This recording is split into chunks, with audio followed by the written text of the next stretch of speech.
A recent error by Israel's censors has accidentally revealed secret documents exposing Israel's first Prime Minister, David Ben-Gurion's conscious decision to wipe out Palestinian villages during the 1948 Nakba, as a necessary condition to create what Israeli human rights organization B'Tselem today calls a regime of Jewish supremacy from the Jordan River to the Mediterranean Sea. In a particularly shocking testimony of an Israeli soldier reported in the now defunct Israeli paper Davar, he described what his fellow Israeli soldiers perpetrated in the Palestinian village of Al-Dawayima in 1948. Educated and well-mannered commanders, he says, who were considered good guys, became base murderers.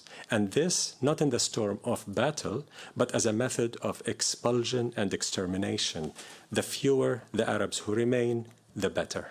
End of quote. This remains the slogan of the Zionist settler colonial movement. So fast forward to 2008, when Labour Party, the lefties, the nice guys, leader Matan Velnai threatened Palestinians with a bigger Holocaust if resistance groups did not stop their armed retaliation to Israel's siege and violent attacks on Gaza. So when Israeli leaders today drool over ethnically cleansing most of Gaza to re-establish illegal settlements there, they're being honest representatives of the founding principles of Zionism and Zionist settler colonialism.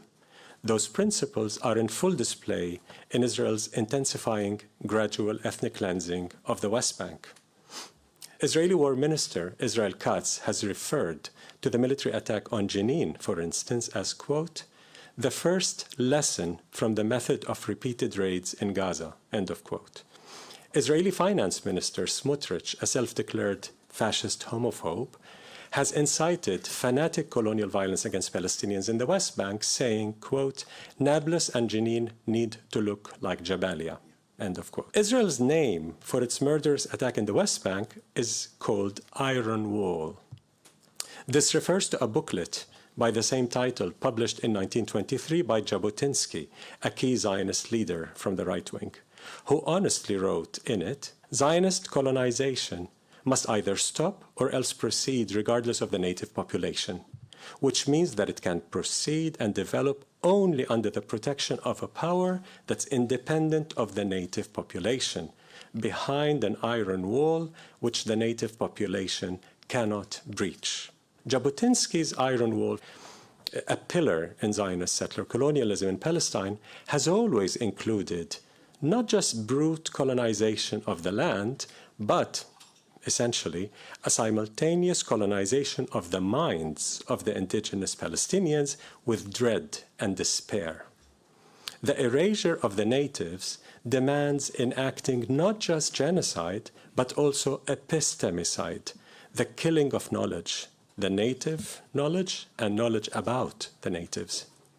Still, the colonizer's will is always challenged with the will and agency of the colonized. Israel was forced to accept ceasefire terms that it had rejected for many months. The chief factor behind this must be the legendary sumud, resilience and resistance of the Palestinian people, supported by an exponentially growing global solidarity movement led by the BDS movement.